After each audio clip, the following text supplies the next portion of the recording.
Alhamdulillah, hamdan katsiran tayyiban mubarakan fih kama yuhibbu rabbuna wa yarda. Asyhadu an la ilaha illallah wahdahu la syarikalah wa asyhadu anna Muhammadan abduhu wa rasuluh. Allahumma salli wa sallim ala sayyidina wa habibina wa syafi'ina wa qudwatina Muhammadin al-Mustafa al-Mukhtar wa ala alihi al-athhar wa ashabihi al-akhyar. Allahumma inna nas'aluka ilman nafi'an wa rizqan tayyiban wa amalan mutaqabbala wa na'udzubika min ilmin la yanfa'u wa amalin la yarfa'u wa du'ain la yusma'u. Ila hadratin Nabi al-Mustafa Sayyidina Muhammadin ibn Abdullah wa ala alihi wa ashabihi wa ila jami'i masyayikhina wa ummahatina wa abaina khususan ila ruhi syekhina Taqiyuddin An-Nabhani rahimahullah. Al-Fatihah. A'udzu billah. Bismillahirrahmanirrahim. Alhamdulillah.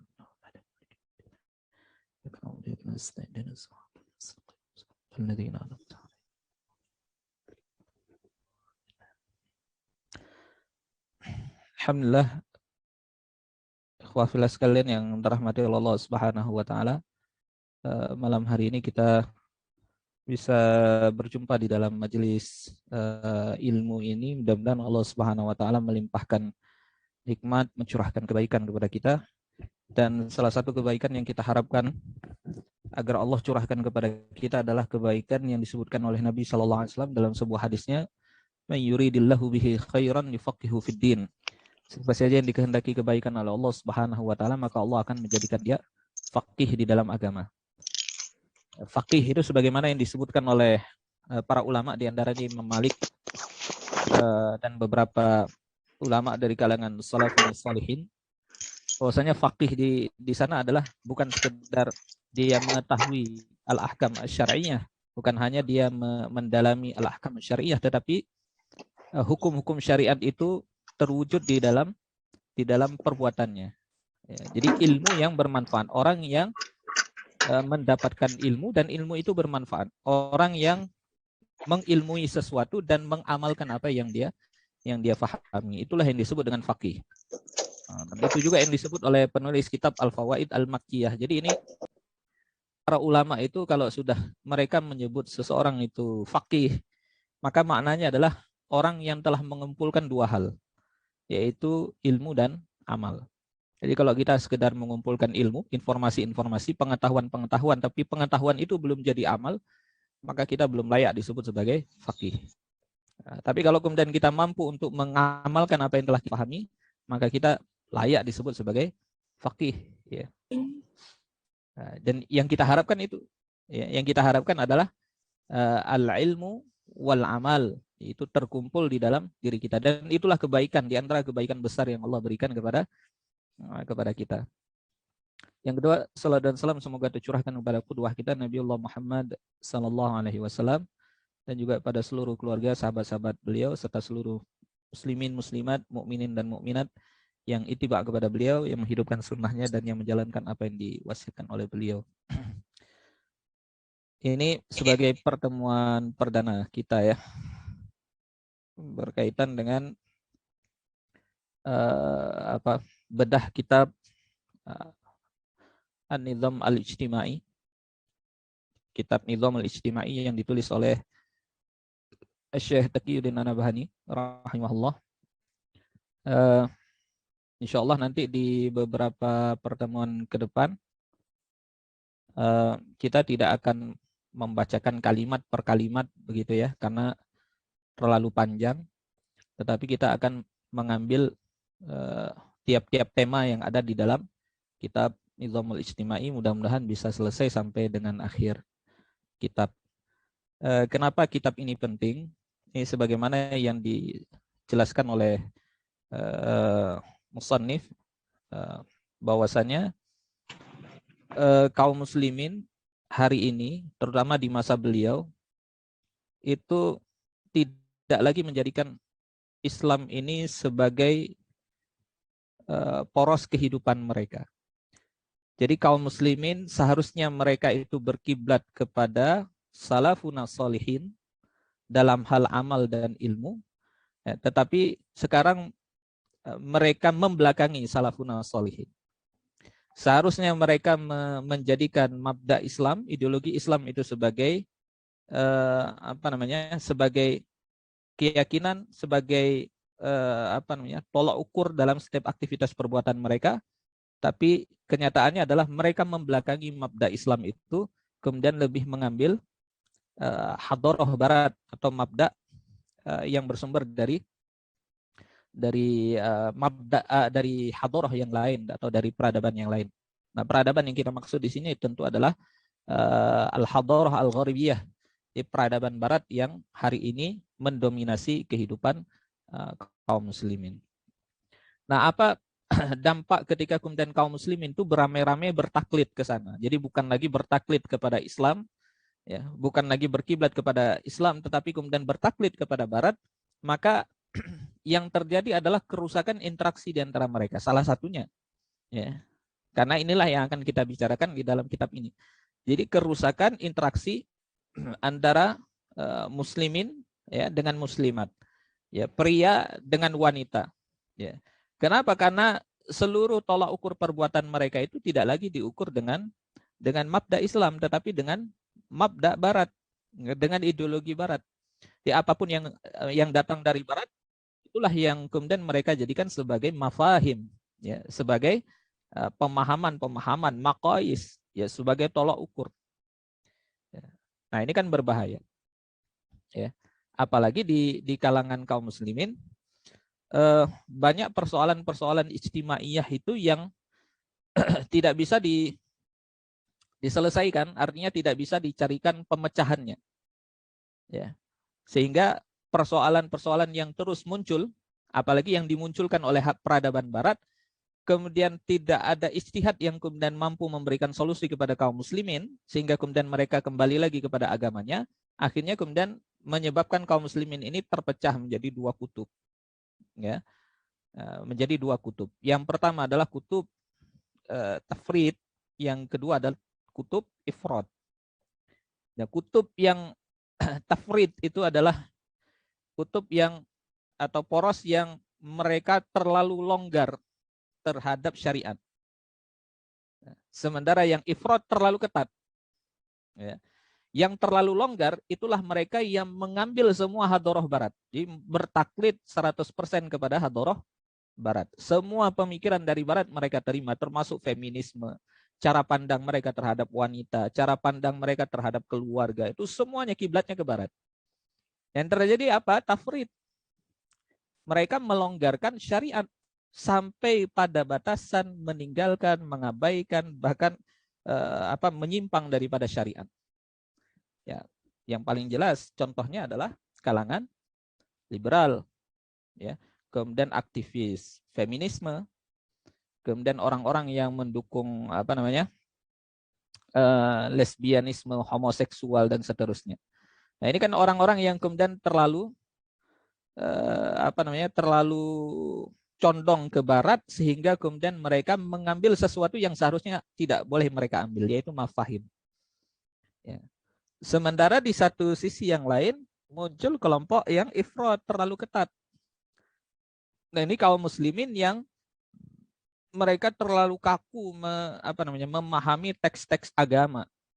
Ya, terlalu kaku memahami teks agama, sehingga kemudian menjadikan kehidupan mereka itu terlalu terkekang, kaku, jumud, dan tidak bisa menyelesaikan problem-problem ijtimaiyah.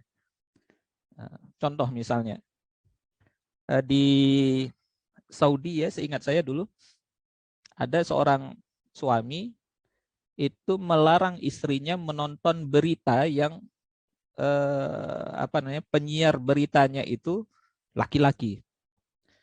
Jadi kalau istrinya itu nonton berita misalnya yang penyiarnya itu laki-laki atau presenternya itu laki-laki, maka harus ditemani oleh suaminya. Kenapa? Karena kalau ditinggal berarti istrinya sedang berdua-duaan dengan laki-laki yang lain. Padahal nonton TV itu dianggap sebagai kholwat. Ya, antum bisa bayangkan bagaimana kemudian kehidupan wanita yang seperti itu. Kemudian muncul larangan bahwa wanita tidak boleh keluar rumah. sampai tahapan mengharamkan. Jadi mengharamkan wanita untuk keluar rumah melakukan aktivitas-aktivitas publik. Tidak boleh jadi dokter, tidak boleh jadi guru, ya. Ya, intinya tidak boleh terlibat dalam kegiatan-kegiatan publik. Kenapa? Karena eh, apa? Mereka menganggap bahwasannya pertama seluruh tubuh wanita itu adalah aurat, kemudian suara wanita itu juga aurat. Padahal dalam pandangan jumhur kita tahu bahwasanya sautul mar'ah laisa bi'auratin, bahwa suara perempuan itu kan bukan aurat, dan itulah pendapat yang dipegang oleh mayoritas ulama. Tetapi ada kelompok-kelompok yang kemudian menganggap itu adalah aurat. Konsekuensinya apa? Konsekuensinya nggak bisa jadi guru. Kalau guru pasti kemudian ngajar nanti laki-laki, murid laki-laki, tidak bisa jadi dokter, tidak bisa terlibat dalam aktivitas kenegaraan misalnya kan, dan seterusnya. Nah, ini kelompok-kelompok yang mereka terlalu kaku memahami teks syariat, teks-teks agama, sehingga kemudian menimbulkan kejumudan berpikir. Nah, itu jadi dua kutub ini sama-sama ekstrim, ya. Yang satu itu terlalu longgar terhadap syariat sehingga kemudian menabrak rambu-rambu syariat. Kemudian yang kedua itu terlalu ketat sehingga kemudian mengekang wanita dan bahkan menyebabkan kehidupan kaum muslimin itu menjadi begitu sempit, ya. Sehingga kemudian banyak hal-hal yang seharusnya itu bisa dilakukan oleh wanita tapi kemudian tidak bisa mereka lakukan. Nah, Syekh Taqiyuddin An-Nabhani itu dengan menuliskan kitab ini hadir untuk menyelesaikan problem itu. Ya, bagaimana kaum muslimin itu bisa mengambil jalan tengah antara tafrid dan ifrad, ya, dalam memahami teks syariat. Nah, makanya kita lihat nanti bagaimana Syekh Taqiyuddin An-Nabhani dengan manhaj yang beliau punya memahami teks syariat, kemudian menghubungkannya dengan waqi', ya, dengan fakta yang beliau lihat yang terjadi di tengah-tengah kaum muslimin.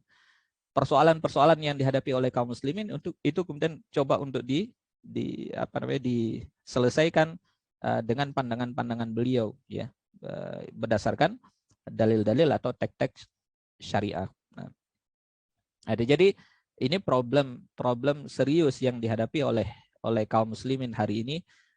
Makanya kemudian beliau merasa perlu untuk kemudian mendudukkan beberapa tema di dalam persoalan istimaiyah ini agar apa? Agar kaum muslimin itu mendapatkan solusi, ya, dari problem yang ditimbulkan oleh interaksi di antara mereka, yaitu interaksi antara pria dan wanita.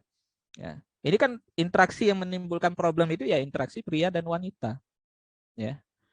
Kalau misalnya dilarang, makanya kelompok yang terlalu ketat terhadap syariat itu kan mereka mengambil solusi agar tidak menimbulkan problem karena adanya interaksi pria dan wanita. Akhirnya kemudian mereka putus, sama sekali tidak boleh ada interaksi. Akhirnya wanita kan dikurung di rumah kan begitu. Nah, tidak boleh beraktivitas keluar. Nah, itu terlalu ekstrim kalau seperti itu.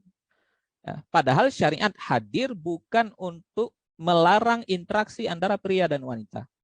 Di syariat itu hadir bukan untuk membatasi atau kemudian melarang sama sekali secara mutlak bahwa laki-laki dan perempuan itu tidak boleh berinteraksi sama sekali. Nah, karena tidak mungkin, tidak bisa dihindari, interaksi pria dan wanita itu nggak bisa dihindari. Sesuatu yang pasti akan terjadi karena dia mengikuti kehidupan alami manusia. Allah menciptakan pria dan wanita itu pasti kemudian ada tujuannya, kan begitu. Nah, syariat itu hadir bukan untuk melarang atau memutus interaksi di antara keduanya, tetapi hadir untuk mengatur interaksi di antara keduanya sehingga tidak menimbulkan problem yang ditimbulkan oleh peradaban barat hari ini. Ya kan? Perzinaan, kemudian apalagi kehidupan bebas, ya. Kemudian homoseksual segala macam, ya, lesbianisme, kemudian apalagi macam-macam, ya, macam-macam. Nah, itu problem-problem yang memang ditimbulkan oleh interaksi pria dan wanita, tetapi lebih kepada sebab karena tidak adanya aturan yang mengatur interaksi di antara keduanya. Maka disinilah kemudian Islam memberikan nizam yang kita sebut dengan nizamul ijtimai. ya, nizamul istimai. Ya, jadi sistem yang khusus dia mengatur interaksi antara pria dan wanita. Nah, Syekh Taqiyuddin An-Nabhani itu nanti membahas beberapa topik yang langsung berkaitan dengan ini, ya, yang langsung berkaitan dengan interaksi antara pria dan wanita. Termasuk nanti Syekh Taqi membicarakan berkaitan dengan keluarga, ya, hukum-hukum seputar keluarga, pernikahan, ya. Selain beliau memberikan tema nanti berkaitan dengan pernikahan Nabi SAW, artinya kehidupan Nabi SAW, beliau juga menjelaskan berkaitan beberapa hal yang berkaitan dengan hukum pernikahan, ya, termasuk juga perceraian, termasuk juga tema tentang ilah, termasuk juga tema tentang li'an dan seterusnya. Nah, ini hukum-hukum syariat yang kemudian mesti diketahui oleh setiap muslim, karena seringkali kemudian problem yang muncul di dalam kehidupan rumah tangga itu diakibatkan oleh tidak memahaminya atau tidak pahamnya pasangan, yaitu suami dan istri, terhadap al-ahkam asy-syar'iyyah yang berkaitan dengan pernikahan. Nah, jadi ketidakfahaman mereka terhadap al-ahkam asy-syar'iyyah yang berkaitan dengan pernikahan itu menimbulkan banyak problem, ya. Kemudian problem kecekcokan di dalam rumah tangga, ya. Kemudian problem apalagi anak yang tidak terurusi, kemudian problem suami yang kemudian tidak menafkahi, ya, kemudian istri yang nusyuz, ya, kemudian istri yang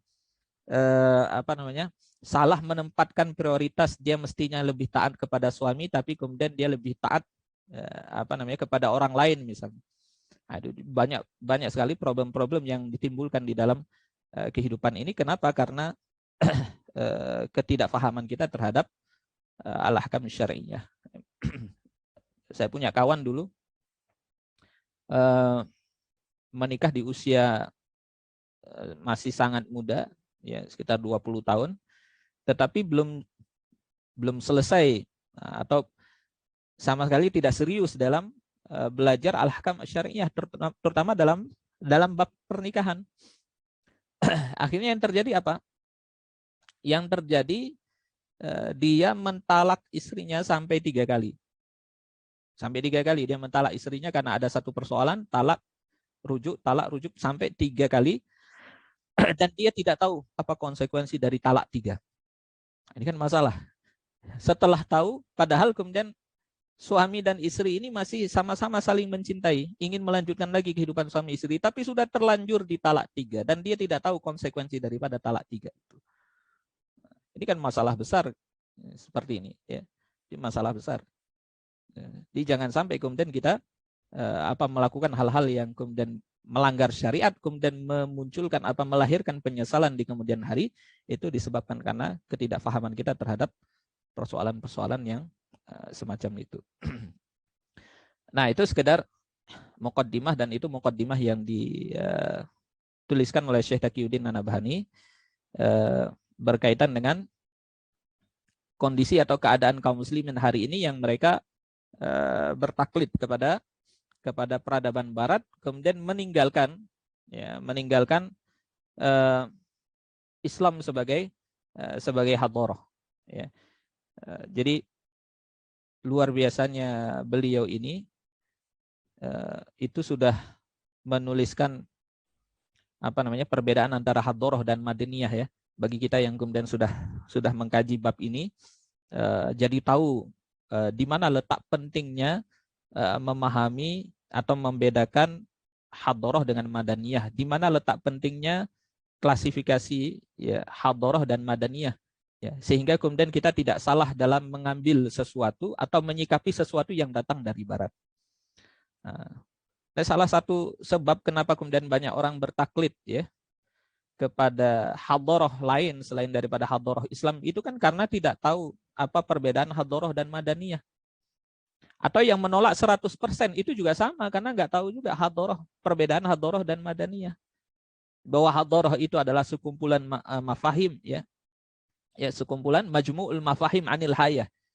Bahwa hadharah itu adalah sekumpulan pemahaman tentang kehidupan. Jadi kalau sudah dia berkaitan dengan konsepsi tentang kehidupan, berarti dia lahir daripada ideologi tertentu. Kalau lahir dari ideologi barat berarti kita tolak. Ya. Kalau dia lahir daripada ideologi Islam, maka dia kita terima. Ya, kita amalkan, kemudian kita sebarkan. Nah, problem orang-orang yang kemudian mereka tidak tahu bahwa hadoroh itu adalah majmu'ul mafahim anil hayah, akhirnya kemudian mereka merasa tidak berdosa mengambil hadoroh barat itu tadi. Ya, mengambil konsepsi dari barat karena mereka anggap itu sebagai sebagai tuntutan daripada zaman. Ya. Nah, begitu juga dengan orang-orang yang tidak bisa membedakan hadoroh dan madaniyah, ya, tapi karena permusuhan mereka terhadap orang-orang kafir, akhirnya menolak semua apa yang datang dari barat, termasuk madaniyahnya, ya kan? Ya, produk daripada ilmu pengetahuan yang padahal itu adalah sesuatu yang bebas nilai, ya, itu mereka tolak juga. Kenapa? Karena berasal dari barat. Ini jadi problem. Makanya kemudian beliau perlu untuk kemudian mendudukkan perkara itu ketika beliau menjelaskan muqaddimah.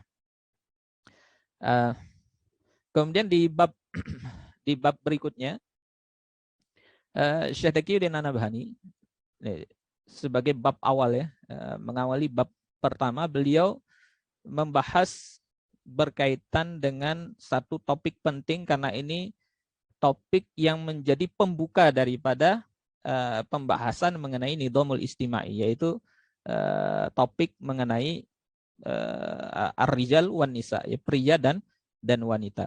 Jadi di dalam bab ini sekilas, ya, di dalam bab ini Syekh Taqiyuddin An-Nabhani memberikan kita gambaran, ya, bagaimana konsepsi Islam memandang pria dan wanita. Bahwa Allah Subhanahu wa taala itu di dalam Al-Qur'an ketika Allah mengatakan, ya ayyuhan nasu inna khalaqnakum min dzakarin wa untha wa ja'alnakum syu'uban wa qabail lita'arafu. Bahwa ketika Allah Subhanahu wa taala mengatakan bahwasanya sesungguhnya kami menciptakan kamu dari seorang laki-laki dan seorang perempuan dan menjadikan kamu berbangsa-bangsa dan bersuku-suku supaya kamu saling mengenal, lita'arafu. Itu Islam itu sedang memberikan gambaran kepada kita bahwasanya Allah Subhanahu wa taala menciptakan laki-laki dan perempuan, ya, sebagai apa? Sebagai dua insan yang mereka pasti kemudian akan berinteraksi satu sama lain. Jadi bukan makhluk yang terpisah satu sama lain yang tidak ada interaksi sama sekali. Ya. Jadi Allah sengaja menyebut dzakar, laki-laki, wa untha, dan perempuan, meskipun satu jenis yaitu jenis manusia, tetapi kemudian Allah perlu menyebut dua jenis yaitu laki-laki dan perempuan itu untuk menunjukkan bahwasanya kehidupan mereka itu pasti kemudian akan ada interaksi di antara keduanya. Ya. Nah, ketika kemudian manusia itu mulai banyak, maka jadilah syu'ub, muncullah syu'ub, ya, bangsa-bangsa, qabail, ya, suku-suku, ya, yang pasti kemudian syu'ub dan qabail, ya, itu tersusun dari pria dan wanita, ya, yang kehidupan mereka itu pasti kemudian akan ada interaksi di antara mereka. Makanya Allah ungkap dengan ungkapan lita'arufu, agar mereka saling mengenal. Itu. Jadi Allah Subhanahu wa taala ketika menciptakan laki-laki dan perempuan itu hendak memberikan penjelasan kepada kita bahwasanya akan ada interaksi, dan interaksi itu sifatnya tabi'i, sesuatu yang tidak bisa dipisahkan dari kehidupan manusia karena ada perbedaan di antara mereka. Nah, interaksi itulah yang kemudian nanti akan diatur oleh syariat dengan beberapa konsep, ya, dengan beberapa konsepsi. Agar apa? Agar tidak menimbulkan problem. Ya. Kalau misalnya interaksi itu diputus sebagaimana tadi kita katakan, ya, laki-laki dan perempuan tidak boleh ada interaksi sama sekali, maka pasti kemudian Allah akan melakukan sesuatu yang bertentangan dengan tujuan penciptaan manusia itu sendiri. Kalau laki-laki dan perempuan misalnya tidak bisa saling berinteraksi, bagaimana kemudian manusia ini akan melanjutkan kehidupannya? Bagaimana mereka akan melestarikan keturunannya? Kan nggak mungkin. Nah, jadi salah satu tujuan diciptakannya laki-laki dan perempuan atau manusia diciptakan berpasang-pasangan ini tujuannya adalah melestarikan keturunan, dan melestarikan keturunan itu adalah tujuan daripada interaksi antara pria dan wanita. Ya. Nah, ini kan bukan hanya bukan hanya problem yang dialami oleh kaum muslimin, tapi ini juga nanti problem yang dialami oleh bangsa lain. Nah, cuman yang memberikan konsepsi yang unik, yang istimewa itu hanya Islam, sementara peradaban lain tidak. Ya. Baik, barangkali mungkin itu ya sebagai pembuka untuk kajian kita di pertemuan perdana ini. Saya kembalikan kepada moderator. Syukran, jazakallah khairan katsira kepada Ustaz.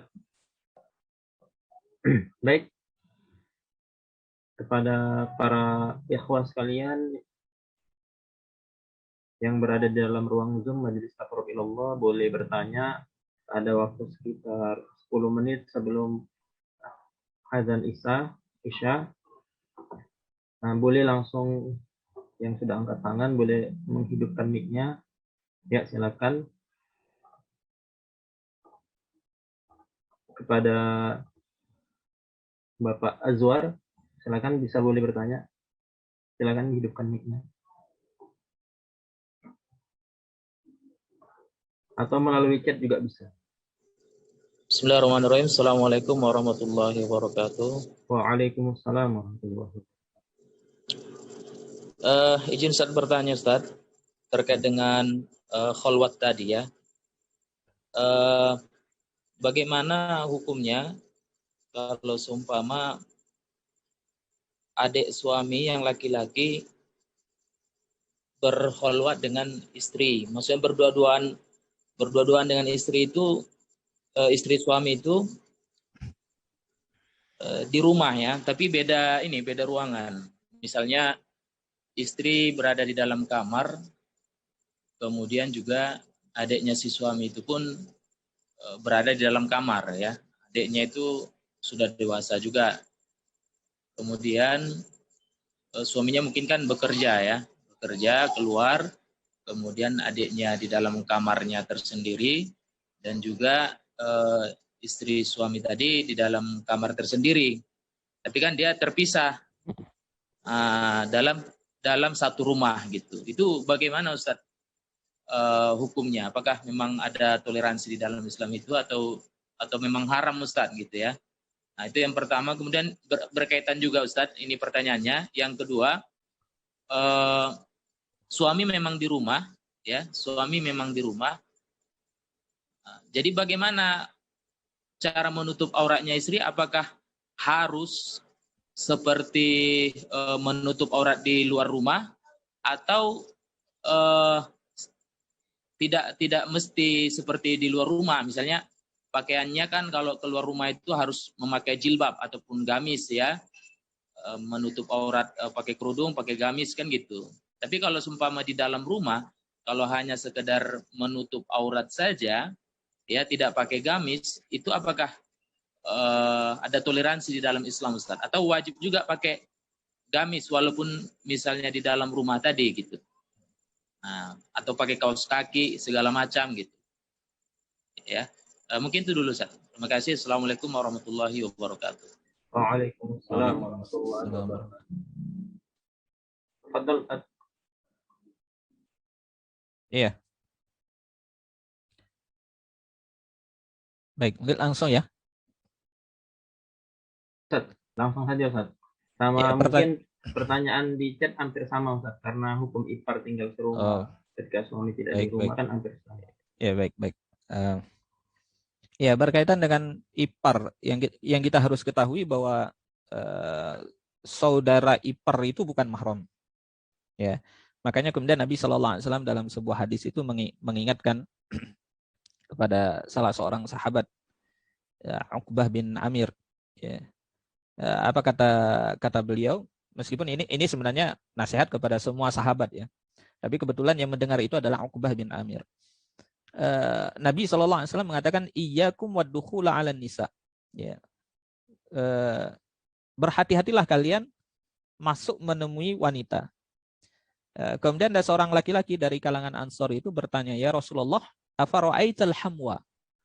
Ya Rasulullah, bagaimana dengan ipar? Ya, apa pendapat engkau tentang saudara ipar? Apa kata Nabi SAW? Qala al-hamu al-maut. Saudara ipar itu adalah maut. Nah, apa makna hamu? Apa namanya? Ipar al-maut, ya. Saudara ipar itu adalah maut.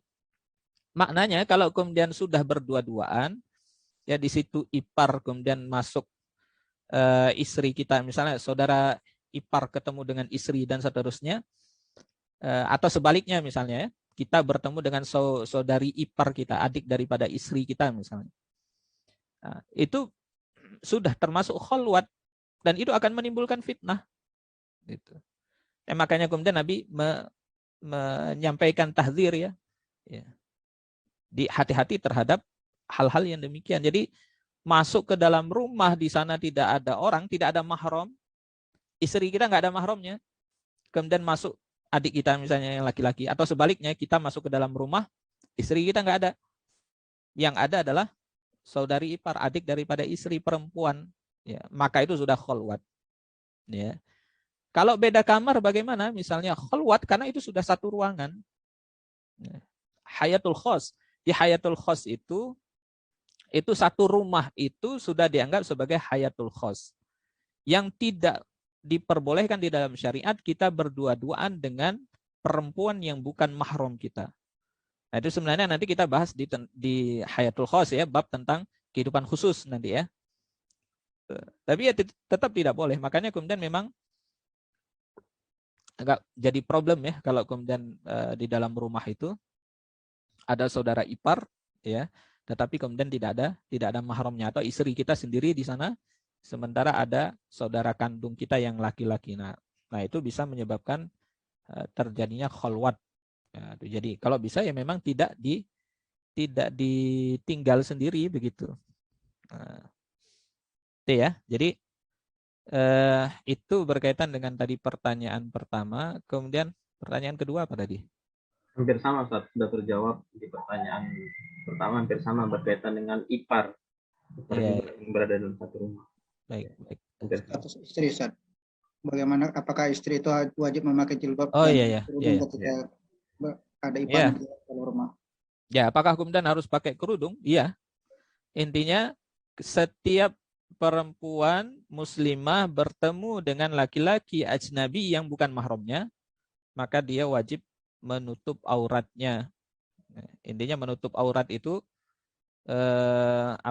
tidak boleh nampak kecuali wajah dan telapak tangan. Nah, tetapi apakah kemudian nanti sama pakaiannya dengan pakaian ketika keluar rumah? Kalau pakaian keluar rumah itu, ya, pakaian keluar rumah itu perempuan itu harus pakai baju di dalam, baru kemudian dia pakai jilbab di bagian luar, ya. Itu ketentuan khusus ya. Ketentuan khusus. Jadi bukan sekedar tertutupnya aurat, tetapi kemudian dia harus memakai baju di dalam, ya, baju yang biasa dia pakai di rumah, kemudian di luarnya dia pakai jilbab, ya, khimar dan jilbab, ya. Nah, itu ketentuan khusus, ya. Tetapi ketika misalnya dia di rumah ada laki-laki ajnabi, laki-laki asing yang bukan mahram, maka tidak boleh dia menampakkan satupun bagian dari auratnya. Berarti memang harus tertutup. Intinya syaratnya harus tertutup, ya, tidak nampak auratnya. Ya, yang boleh nampak hanya wajah dan telapak tangan. Nah, jadi kalau misalnya ngumpul-ngumpul di dalam rumah, asalkan istri kita ada mahram atau ada kita, ada suami, kemudian istri, atau kemudian perempuan yang lain itu ada mahramnya, ya, meskipun di situ berkumpul, ya, kerabat misalnya, kan kerabat nggak semuanya mahram, ya, berkumpul laki-laki dan perempuan, asalkan perempuan itu ditemani oleh mahramnya udah nggak ada masalah. Nah, yang bermasalah itu ketika perempuan sendiri di dalam satu rumah tidak ada mahramnya, kemudian ada laki-laki asing di situ sendiri. Meskipun bisa jadi tidak terjadi apa-apa, tapi ini kan bukan persoalan terjadi apa-apa atau tidak, tetapi syariat sudah melarang hal itu, ya.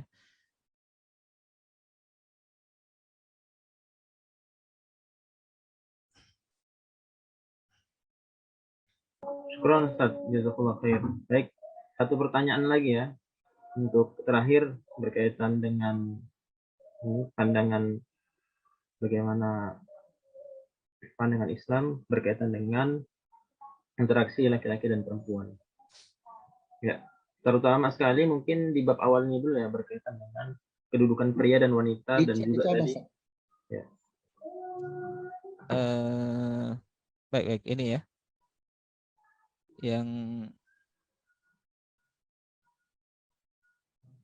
ini ada yang masuk, masuk ke saya nih ya. Baik. Saya bacakan ya. Ya, Ustaz. Bagaimana pandangan Islam terkait seorang pria yang bercanda-canda dengan teman-teman kerjanya yang perempuan dengan alasan pria tersebut memang suka bercanda, jazakallah khair. Ya, apakah kemudian boleh bercanda interaksi laki-laki dan perempuan yang bukan mahram, ya? Itu interaksi di antara komunikasi lah, ya. Lebih khusus komunikasi di antara keduanya itu adalah komunikasi yang dibatasi oleh hajat yang dibolehkan oleh syariat. Jadi ada hajat yang memang dibolehkan oleh syariat. Contoh misalnya, perempuan mengajar laki-laki misalnya. Jadi komunikasinya sebatas mengajar. Nggak ada komunikasi yang lain. Hubungan rekan kerja misalnya. Ada rapat misalnya kan. Rapat ada laki-laki perempuan. Komunikasi di antara mereka hanya sebatas kepentingan kerja, udah selesai. Nah, tidak ada komunikasi yang lain. Ya. Intinya kalau dia ada hajat kepada perempuan yang bukan mahram, maka dia hanya boleh berkomunikasi sebatas hajat yang hendak dia tunaikan. Selesai hajatnya, tidak ada lagi komunikasi. Nah itu, komunikasinya semacam itu. Nggak bisa kita mengatakan, kenapa si fulan itu kok sering mencandai rekan kerjanya yang perempuan. Oh, dia memang orangnya memang suka bercanda. Apakah itu jadi alasan? Nggak bisa. Apakah itu menghalalkan sesuatu yang sudah diharamkan oleh Allah? Nggak bisa. Kan kadang-kadang kita sering berlindung di balik karakter kita kan. Saya sudah karakternya begitu, nggak bisa saya ubah. Apakah karakter manusia itu menghalalkan sesuatu yang sudah diharamkan oleh syariat? Nggak bisa. Nah, hati-hati ya, pandangan-pandangan semacam itu, ya itu termasuk di antara bisikan-bisikan syaitan. Itu talbis, tazyin, ya talbis. Jadi syaitan itu sengaja membungkus sesuatu, ya terkesannya itu logis, ya atau membungkus sesuatu agar tergambar indah, tetapi dia pertentangan dengan syariat. Nah, itu kita hati-hati. Jadi tetap kemudian rambu-rambunya adalah syariat. Itu ya barangkali. Ya, syukran Ustaz, jazakallah khair. Baik Ustaz, ini kan memang karena temanya tadi berkaitan dengan kedudukan pria dan wanita dan apa tujuan dari adanya interaksi antara pria dan wanita dan pandangan Islam seperti apa, apakah berlebihan ataukah terus mengekang kan gitu tadi dari bab yang ini. Iya. Mungkin ini ada memang berkaitan dengan katanya di kalangan mahasiswa itu ada misalnya kader-kader anggota sampai 3 hari 3 malam biasanya bercampur antara laki-laki dan perempuan. Itu gimana? Apalagi mungkin sebagian tuh ada yang kalangan mahasiswa Islam kan, kader anggotanya 3 hari 3 malam biasanya. Bagaimana hukumnya? Misalnya mereka ataupun si Ahwan itu pergi selama 3 hari itu boleh atau enggak?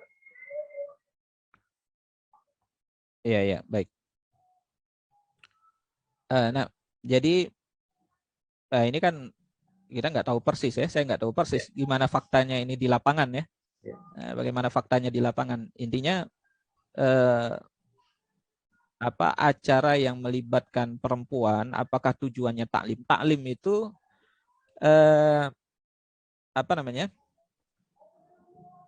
alasan yang dibolehkan di dalam syariat sehingga kemudian laki-laki dan perempuan itu bisa berinteraksi. Jadi alasan taklim. Jadi taklim itu termasuk ke dalam hajat syariah yang membolehkan kita untuk melakukan interaksi dengan perempuan. Ya, katakanlah kemudian kajian, ada forum ya, yang itu melibatkan bukan hanya laki-laki tapi juga ada perempuan. Ya boleh-boleh saja. Ya, boleh-boleh saja. Ya, mau 3 hari 3 malam boleh-boleh saja. Ya, yang penting nanti kemudian diatur interaksi. Ya, yang kita khawatirkan kan nanti interaksinya yang tidak terjaga kan. Nah kita ini saya nggak bisa menghukumi secara pasti ini seperti apa aktivitasnya. Ya, ini perlu didetailkan kan. Tapi intinya tetap harus ada pembatasan-pembatasan tadi, pembatasan interaksi, pembatasan komunikasi, kemudian tempat menginapnya segala macam. Ya, apalagi kalau kemudian sudah melibatkan perempuan misalnya dalam satu agenda dan itu memakan waktu sampai berhari-hari. Nah ini rentan akan terjadi penyimpangan-penyimpangan atau kemudian pelanggaran-pelanggaran terhadap hukum syariat. Kurang, berarti butuh fakta yang lebih detail lagi mengenai fakta di lapangan untuk menghukuminya. Tapi intinya dalam taklim, ya karena memang mereka mungkin di sana kan dikader untuk menjadi kader dakwah dan sebagainya, atau menjadi gerakan mahasiswa. Jadi kalau taklim boleh ya, Ustaz? Ya. Selanjutnya mungkin ini pertanyaan terakhir lah, karena sudah mau dekat Isya, berkaitan dengan apa hukumnya seorang laki-laki itu menjanjikan khidbah kepada banyak wanita dan memperbalikkan kata-kata agar wanita percaya. Artinya ini kata-katanya manis bagaikan madu. Ini pernah juga ada, ini pertanyaan bukan hanya sekali ya yang sampai kepada kami, sebenarnya berkali-kali. Saya sampaikan begini, bahwa khidbah itu, apa makna khidbah? Khidbah itu adalah janji untuk menikahi. Simpulan ya, meskipun para ulama itu mengungkapkan dengan redaksi yang berbeda-beda, nanti antum bisa baca di kitab fikih Al-Mu'tamad fil Fiqh Syafi'i, Syekh Muhammad Az-Zuhaili itu beliau memberikan ta'rif yang cukup bagus berkaitan dengan makna khidbah. Jadi intinya sebenarnya khidbah itu adalah janji untuk menikahi, thalabun nikah. Kalau bisa kita persingkat ya redaksi para ulama itu, khidbah itu adalah thalabun nikah, permintaan untuk menikahi, meminta wanita untuk menikahi. Itu ya. Tuh. Nah, coba antum bayangkan kalau kemudian ada seorang laki-laki mengkhidbah 5 orang wanita misalnya. Berarti dia punya tujuan menikahi 5 orang wanita. Kira-kira boleh nggak dalam syariat? Nggak boleh. Ya. Dia punya niat menikahi 5 wanita. Karena tolabun nikah itu maknanya sudah menjadikan si perempuan itu ya terikat dalam janji untuk dinikahi nanti di waktu yang akan datang. Apakah sebulan lagi, 2 bulan lagi kan gitu. Nah, kalau 4 masih mending kan begitu. 4 berarti memang dia punya tujuan untuk menikahi 4 orangnya. Tetapi kalau misalnya yang terjadi itu bukan mau menikahi 4, tetap 1 kan.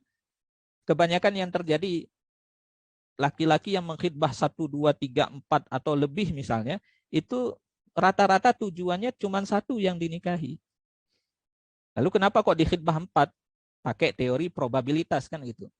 Yang ditolak 1, 2, 3 masih ada mungkin 1 lagi. Nah. Tapi kalau misalnya 4-4-nya menerima bagaimana? Sementara dia tujuannya menikahi hanya 1 misalnya. Berarti dia telah melakukan pembohongan terhadap 3 orang wanita. Apa enggak dosa? Dosa. Kalau misalnya perempuan itu tahu dia mengkhidbah perempuan lain, ya, maka berapa banyak hati wanita yang disakiti oleh laki-laki semacam ini? Itu zalim namanya. Zalim.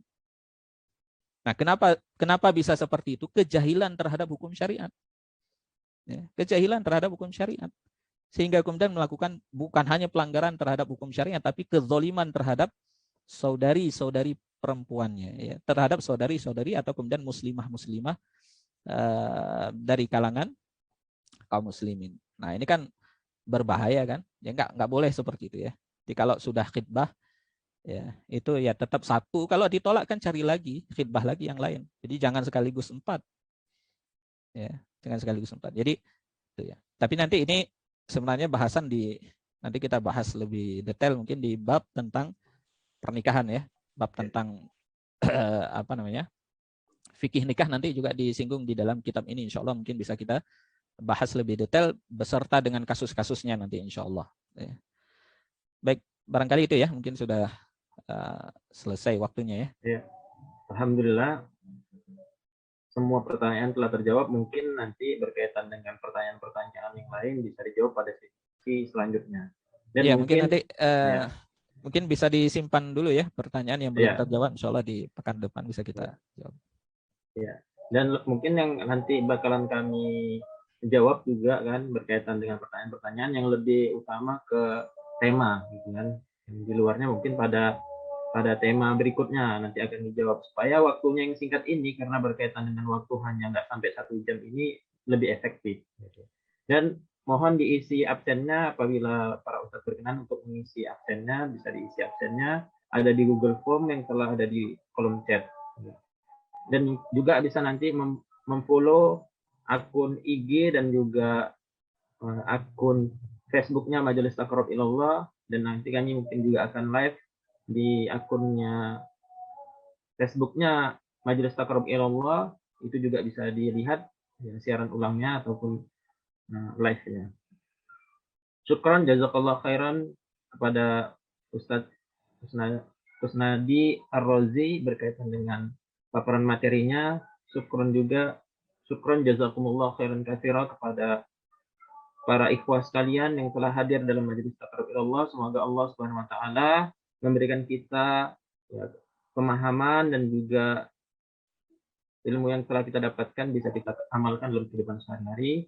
Billahi taufiq wal hidayah, fastabiqul khairat. Assalamualaikum warahmatullahi wabarakatuh. Waalaikumsalam warahmatullahi